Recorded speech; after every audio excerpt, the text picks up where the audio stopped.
E-passport ডিজাইনে পরিবর্তন আসছে, পাসপোর্টের নতুন সেবা চালু। বিস্তারিত জানতে ভিডিওটির শেষ পর্যন্ত দেখুন।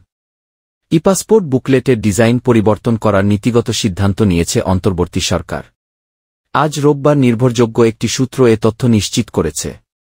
সূত্র জানায়, ই-পাসপোর্টে থাকা বিদ্যমান বঙ্গবন্ধু শেখ মুজিবুর রহমানের মাজার, নৌকা, জলছাপসহ অন্যান্য ছবির পরিবর্তন করে দেশের প্রাকৃতিক সম্পদের ছবি অন্তর্ভুক্ত করার কার্যক্রম চলমান রয়েছে।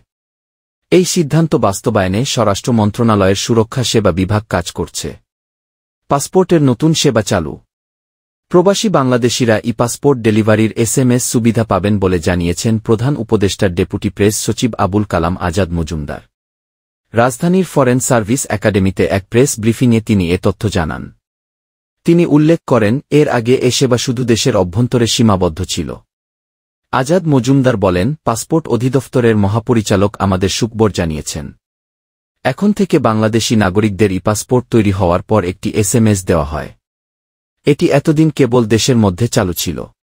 তবে আগামীকাল থেকে প্রবাসীদের ক্ষেত্রেও এই সুবিধা চালু হবে। পাসপোর্ট প্রস্তুত হলে আবেদনকারীর নম্বরে SMS চলে যাবে, যা প্রবাসীদের হয়রানি কমাবে বলে আমরা আশাবাদী। মেশিন রিডেবল পাসপোর্ট MRP প্রসঙ্গে তিনি বলেন, দাপ্তরিক জটিলতায় 1,97,000 MRP প্রবাসীদের জন্য পেন্ডিং ছিল। তবে গত 3 সপ্তাহে 1,82,745টি পাসপোর্ট বিভিন্ন দূতাবাসে পাঠানো হয়েছে এবং সেগুলোর বিতরণ শিগগিরই শুরু হবে।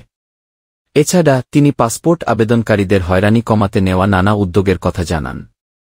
দালালমুক্ত পাসপোর্ট সেবা নিশ্চিত করতে আউটসোর্সিংয়ের মাধ্যমে কিছু প্রপার এজেন্ট নিয়োগ দেওয়ার সিদ্ধান্ত হয়েছে।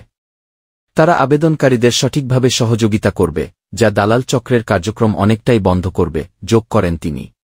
তিনি আরও জানান, বিভিন্ন পাসপোর্ট অফিসে আবেদনকারীদের সেবা সহজ করার উদ্যোগ অব্যাহত রয়েছে।